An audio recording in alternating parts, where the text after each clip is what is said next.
Assalamualaikum warahmatullahi wabarakatuh. Innal hamdalillah nahmaduhu wa nasta'inuhu wa nastaghfiruh wa na'udzu billahi min shururi anfusina wa min sayyiati a'malina. Man yahdihillahu fala mudilla lahu wa man yudlilhu fala hadiya lahu.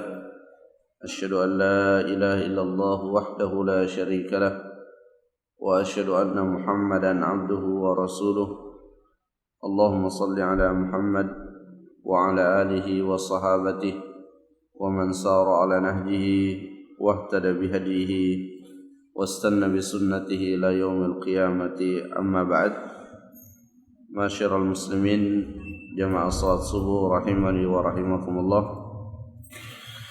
Alhamdulillah, pada kesempatan ini kita kembali melanjutkan kajian kita dalam kitab Taisirul Karimir Rahman fi Tafsir Kalamil Mannan. Insyaallah pada kesempatan ini kita akan menjelaskan firman Allah Subhanahu wa taala yang terdapat di dalam Surat At-Takwir ayat yang ke-15 dan seterusnya. Sebelum kita menjelaskan ayat yang ke-15, terlebih dahulu kami ingin menyampaikan beberapa ringkasan dari penjelasan kita pada pertemuan sebelumnya. Pada pertemuan sebelumnya kita telah menjelaskan ayat-ayat yang menceritakan tentang peristiwa-peristiwa yang terjadi pada hari kiamat, di mana surat At-Takwir ini termasuk di antara surah yang cukup mendetail dalam menjelaskan kejadian-kejadian pada saat terjadinya kiamat. Bahkan sebahagian salaf mengatakan, man arada an yanzura liyaumil qiyamah ka'annahu ra'ya 'ainin falyatadabbar surata idza syamsu kuwirat. Siapa saja yang ingin melihat hari kiamat dengan pandangan mata kepalanya, maka hendaklah ia mentadabburi surah idza syamsu kuwirat. Yang menjadi pelajaran penting bagi kita dari penyebutan peristiwa-peristiwa di saat terjadinya kiamat, yaitu pada lafaz atau ayat yang terakhir, di mana Allah Subhanahu wa taala berfirman setelah menyebutkan kejadian-kejadian pada hari kiamat. Allah menyebutkan alimat nafsun ma ahdarat. Pada saat kejadian-kejadian tersebut Allah perlihatkan kepada manusia, maka pada saat itulah setiap jiwa, setiap manusia mengetahui, mengingat apa yang pernah dilakukan sebelumnya ketika masih berada di dunia. Orang yang beruntung pada saat itu adalah orang yang memenuhi lembaran catatan kebaikannya dengan taubat dan istighfar. Karena manusia memiliki satu kelemahan, yaitu sangat cepat dan mudah melupakan dosa-dosa dan kesalahannya, sehingga akan sangat bergembira dan beruntung orang yang mendapatkan dalam catatan kebaikannya taubat dan istighfar yang sangat banyak. Kemudian kita lanjutkan pada ayat yang ke-15. Allah Subhanahu wa taala bersumpah dengan beberapa ciptaan-ciptaannya. Allah berfirman, fala uqsimu bil khunnas, maka aku bersumpah, kata Allah, Jadi huruf la di situ bukan bermakna tidak, tapi huruf la di dalam ayat ini adalah huruf yang berfungsi untuk memastikan bahwa Allah Subhanahu wa taala benar-benar bersumpah bil khunnas, dengan bintang-bintang. Perlu kita ketahui bersama bahwa bagi Allah Subhanahu wa taala Ia bersumpah dengan apa saja yang Ia kehendaki. Ia bersumpah dengan makhluknya, itu sesuatu yang tidak ada sedikit pun halangan bagi Allah Subhanahu wa taala. Berbeda halnya dengan manusia. Manusia dilarang bersumpah kecuali dengan menyebut nama Allah Subhanahu wa taala atau sifat-sifatnya. Manusia dilarang bersumpah dengan makhluk, dengan ciptaan Allah Subhanahu wa taala. Bahkan bersumpah dengan selain Allah itu masuk dalam kategori kesyirikan, syirik yang kecil. Kenapa demikian? Karena orang yang bersumpah dengan selain nama Allah, ia tidak bersumpah dengan hal tersebut kecuali menganggap objek yang ia bersumpah dengannya sebagai sesuatu yang memiliki kedudukan. Itulah sebabnya Allah Subhanahu wa taala mengkategorikan bersumpah dengan selain nama Allah ini masuk dalam kesyirikan, karena ketika bersumpah dengan selain nama Allah, ia membesarkan selain Allah, memiripi ketika ia membesarkan Allah Subhanahu wa taala. Nah, dalam ayat ini Allah Subhanahu wa taala bersumpah dengan bintang, al-jawaril kunnas, ketika bintang tersebut sedang beredar, berjalan di tempatnya, ataupun ketika bintang tersebut sedang tertutup oleh siang hari. Kemudian sumpah yang kedua, wal laili idza as'as, dan ketika malam telah pergi, was subhi idza tanaffas, dan ketika subuh telah tiba. Ini semua adalah makhluk-makhluk yang sangat besar. Jadi Allah Subhanahu wa taala bersumpah dengan makhluknya, menunjukkan bahwa makhluk tersebut adalah makhluk yang memiliki keutamaan, makhluk yang sangat besar. Dan Allah bersumpah dengan makhluk yang besar tersebut untuk menunjukkan kepada seluruh manusia bahwa Al-Quran, karena setelah Allah bersumpah yang disebutkan adalah Al-Quran. Ini Allah Subhanahu wa taala menunjukkan kepada seluruh manusia bahwa Al-Quran adalah kalamullah yang memiliki kedudukan yang sangat tinggi. Dan Allah Subhanahu wa taala hafizahu min kulli syaitanir rajim. Allah menjaga Al-Quran ini dari segala bentuk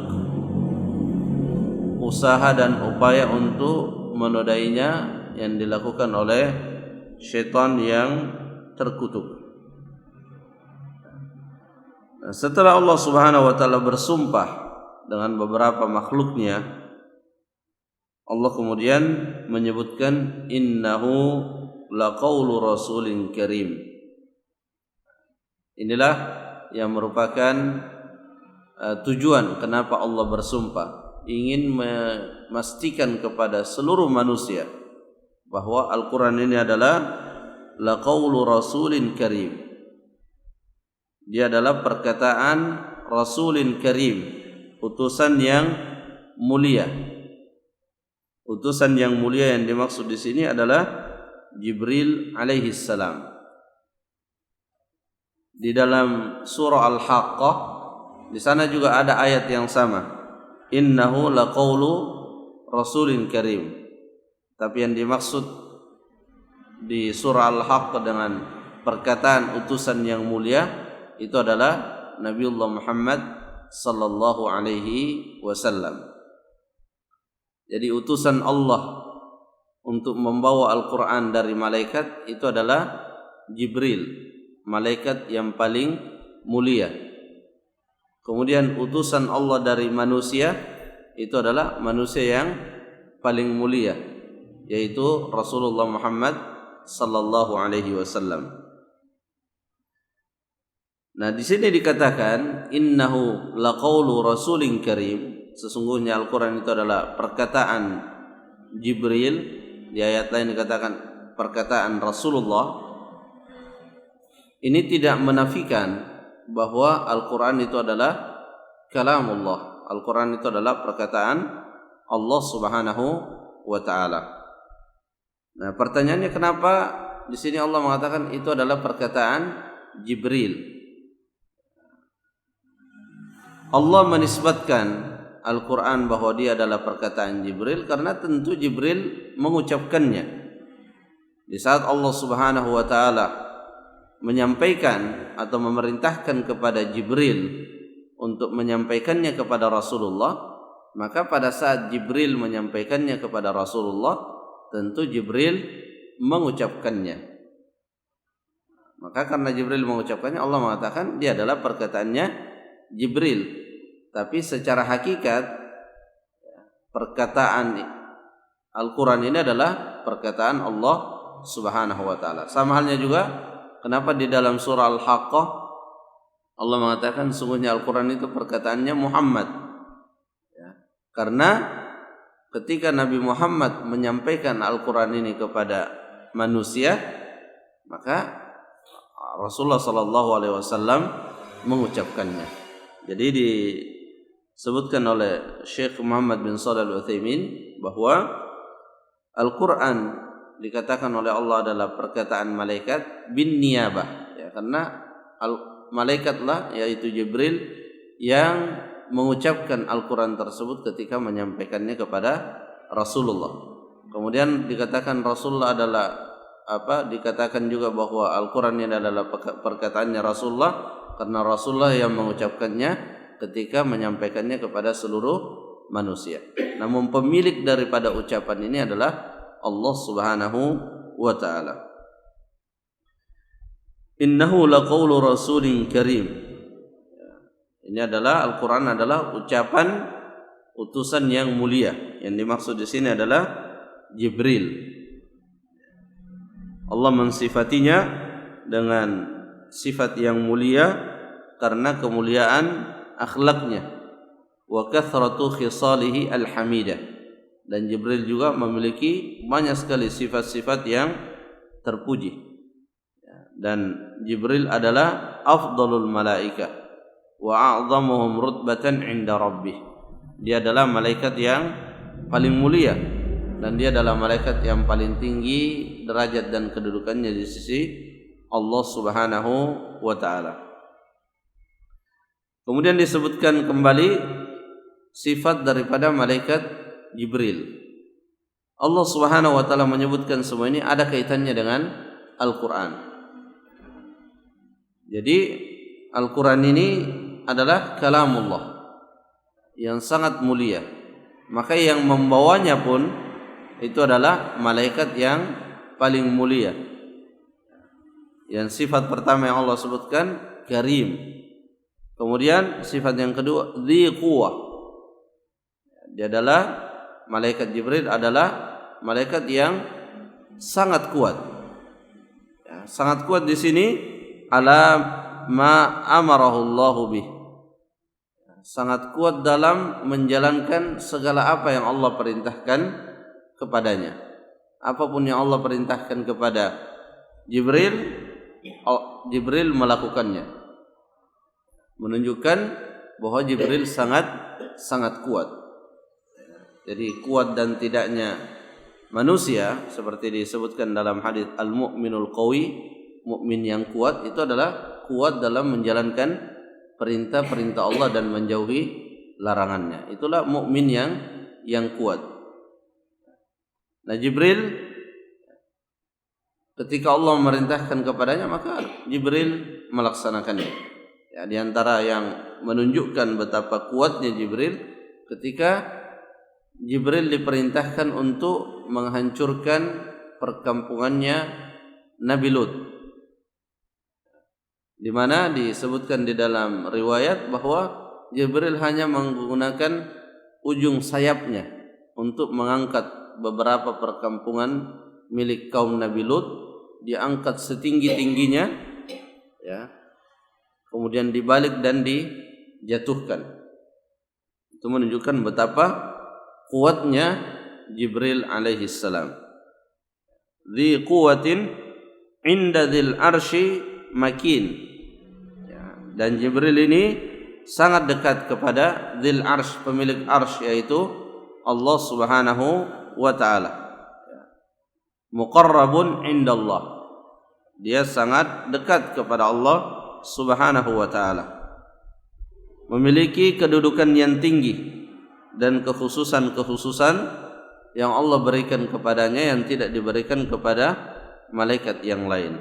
Makinun ay lahu makanatun wa manzilatun fawqa manazilil malaikati kullihim. Jibril memiliki kedudukan yang lebih tinggi daripada kedudukan malaikat-malaikat yang lainnya. Ini juga sifat atau keutamaan yang ada pada Jibril yang diperintahkan oleh Allah untuk membawa Al-Quran. Luar biasa Al-Quran ini. Berasal dari Al-Quran adalah kalamullah, kemudian diantar oleh Jibril alaihissalam dengan sifat-sifatnya tadi, kemudian diberikan kepada Rasulullah Muhammad sallallahu alaihi wasallam, diturunkan di bulan yang paling mulia yaitu bulan suci Ramadan, dan diturunkan di malam yang paling mulia yaitu di malam Lailatul Qadar, diturunkan kepada umat yang paling mulia yaitu kaum muslimin, sehingga siapapun yang menjadikan Al-Quran dan tentunya otomatis masuk di dalamnya sunnah Rasulullah sebagai petunjuk dan pegangan hidup, maka pasti dia akan kebahagiaan kemuliaan Al-Quran. Demikian pula sebaliknya, siapa yang menjauh dari Quran dan sunnah Rasulullah, tidak menjadikannya sebagai petunjuk, maka pasti dia akan terhinakan di dunia dan pasti di akhirat dia akan terhinakan. Kemudian sifat yang lain yang dimiliki oleh Jibril, muta'in thamma. Jibril ini adalah malaikat yang sangat ditaati oleh malaikat yang lainnya di atas langit. Amin, sangat amanah di dalam menyampaikan apa yang Allah perintahkan.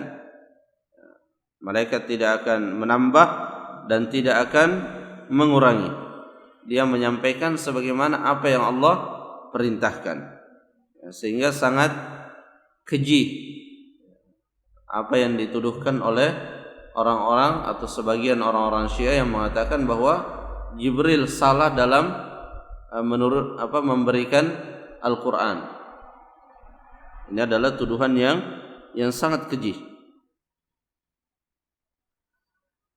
Nah, setelah Allah Subhanahu wa taala menyebutkan kelebihan utusannya, menyebutkan kelebihan utusannya dari malaikat, Allah kemudian menyebutkan kelebihan utusannya yang dari manusia. Allah berfirman, "Wa ma sahibukum bimajnun." Dan tidaklah sahib kalian, sahabat kalian, yaitu Muhammad sallallahu alaihi wasallam, bimajnun, orang gila. Kenapa Allah Subhanahu wa taala menyebutkan hal ini? Karena pada saat itu orang-orang kufar Quraisy menganggap Nabi Muhammad sebagai orang yang gila. Dan ini sebenarnya adalah ungkapan keputusasaan. Jadi ketika orang Quraisy mengatakan kepada Nabi Muhammad ini adalah orang gila, ini sebenarnya ungkapan keputusasaan dalam mencari apa gelar yang pantas diberikan kepada Muhammad dengan Al-Quran yang ia bawa. Karena mereka dengan ilmu sastra yang mereka miliki, mereka sangat faham bahwa Al-Quran ini tidak mungkin diucapkan oleh orang-orang biasa. Karena kata-katanya tidak mungkin bisa diucapkan oleh manusia biasa. Nilai sastranya itu bukan manusia yang mampu mengucapkan yang seperti itu. Sehingga banyak cara yang mereka lakukan. Yang penting mereka tidak mengatakan bahwa ini adalah firman Allah. Karena kalau mereka mengatakan firman Allah, maka orang-orang Quraisy pada waktu itu akan beriman. Sehingga mereka mencari cara yang lain. Ya. Mereka tidak mungkin mengatakan itu perkataan manusia biasa. Mereka tidak mungkin mengatakan kami juga bisa membuat perkataan-perkataan sebagaimana yang dikatakan oleh Muhammad. Mereka tidak bisa melakukan itu.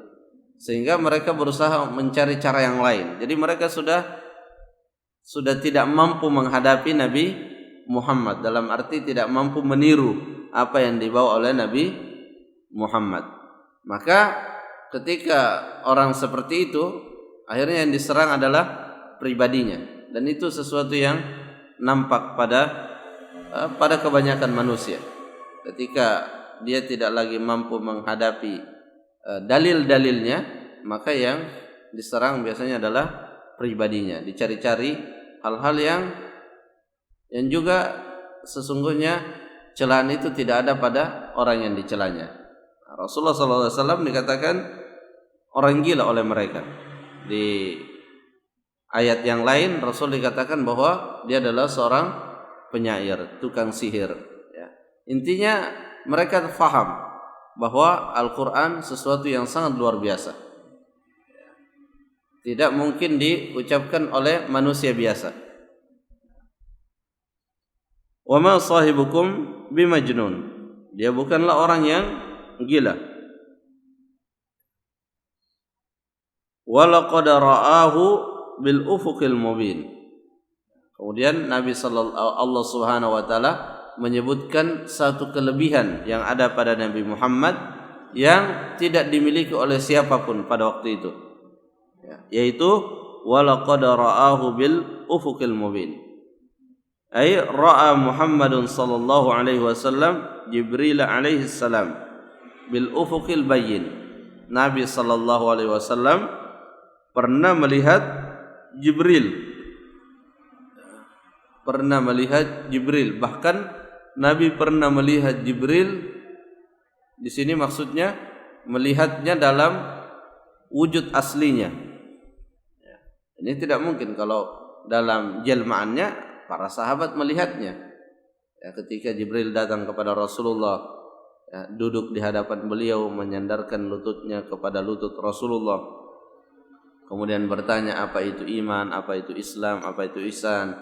Itu sahabat juga melihatnya.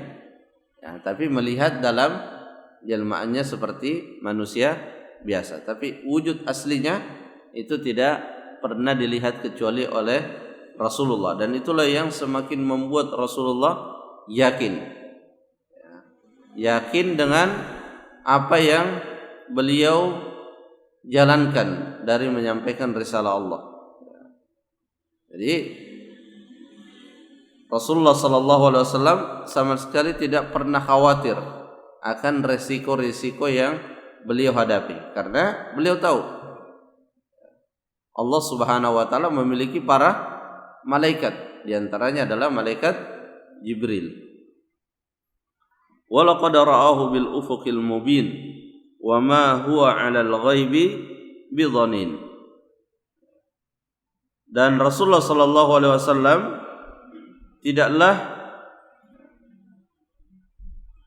bukanlah orang yang pantas untuk dituduhkan kepadanya hal-hal yang terkait dengan wahyu Allah. Dituduh mengurangi, dituduh menambah sesuatu yang tidak mungkin dituduhkan kepada Rasulullah sallallahu alaihi wasallam. Itulah sebabnya hikmah di balik Rasulullah sallallahu alaihi wasallam ummi, tidak membaca dan tidak menulis, itu kelebihan, itu kelebihan. Sebagian orang susah menangkap bahwa tidak bisanya Rasulullah membaca dan menulis itu kelebihan. Padahal itu kelebihan. Ibnu Taimiyah menjelaskan bahwa ketika ada orang belajar, dia belajar dan disampaikan pelajaran itu dengan dia menulis,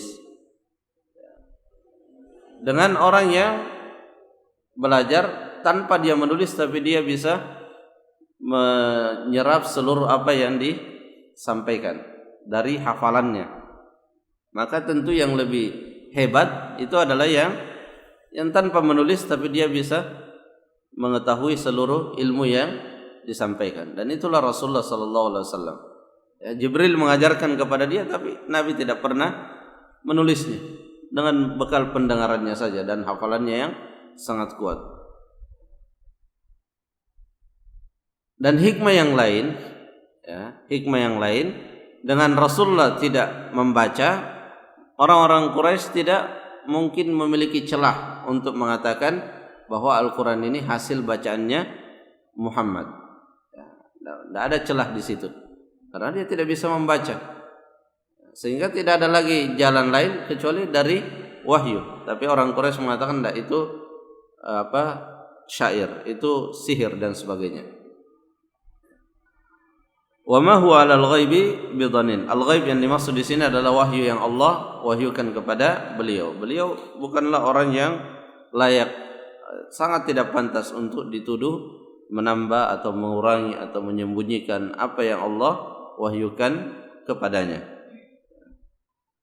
Karena beliau adalah amin, orang yang terpercaya. Dan orang-orang kufar Quraisy mengenali beliau sebagai orang yang terpercaya. Sebelum diangkat menjadi Nabi dan Rasul, beliau sudah dikenali bahwa beliau adalah orang yang terpercaya. Beliau adalah kepercayaan orang yang ada di bumi, dan juga beliau adalah kepercayaan Allah Subhanahu wa taala. Jamaah salat subuh rahimani wa rahimakumullah, dari ayat-ayat yang telah kita sebutkan tadi ini menunjukkan satu nikmat yang sangat besar yang Allah berikan kepada kita, yaitu nikmat berupa Al-Quran, kitab yang sangat istimewa yang Allah berikan kepada kita, terjaga, dibawa oleh malaikat yang sangat mulia, disampaikan kepada Rasul yang sangat mulia. Maka hendaknya ini menjadi motivasi bagi kita sebagai umat Islam untuk meraih kemuliaan daripada Al-Quran. Dan kemuliaan dari Al-Quran itu tidak mungkin didapatkan kecuali dengan membacanya, mempelajari makna dan kandungannya, kemudian mengamalkan dan mendakwahkannya. Jika 4 hal tersebut selalu menjadi bahagian dari ikhtiar dan usaha kita, maka pasti kita akan kebagian kemuliaan yang ada pada Al-Quran. Dan semoga dengan itu Allah menggolongkan kita dalam ahlullah wa khassatuh. Allah menggolongkan kita sebagai orang yang dekat kepada Allah Subhanahu wa taala dan orang-orang yang dikhususkan oleh Allah Subhanahu wa taala. Jamaah salat subuh rahimani wa rahimakumullah, mungkin ini yang bisa disampaikan, semoga bermanfaat. Wallahu taala a'lam bissawab. Subhanakallahumma rabbana wa bihamdik, asyhadu an la ilaha illa anta, astaghfiruka wa atubu ilaik. Assalamualaikum warahmatullahi wabarakatuh.